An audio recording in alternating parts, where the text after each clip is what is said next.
মিয়ানমারের রাখাইনে সংখ্যালঘু রোহিঙ্গাদের উপর সেনাবাহিনী নিপীড়ন থেকে বাঁচতে গত বছর আগস্ট থেকে ৮ লাখের বেশি রোহিঙ্গা পালিয়ে বাংলাদেশে আশ্রয় নেয়।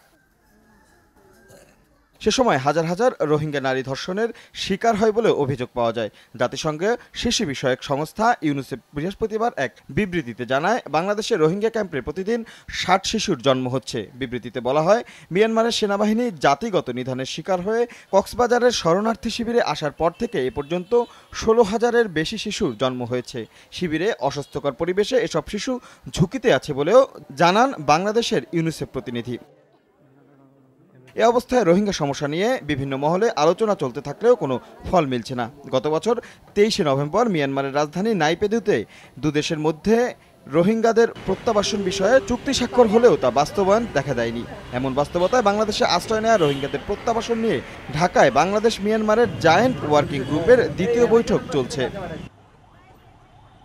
সকাল ১১টায় রাষ্ট্রীয় অতিথি ভবন মেঘনায় এই বৈঠক শুরু হয়। বৈঠকে বাংলাদেশের পররাষ্ট্র সচিব শহীদুল হক এবং মিয়ানমারের পক্ষ থেকে দেশটির পররাষ্ট্র সচিব মিন্তো সোয়ে নেতৃত্ব দিচ্ছেন।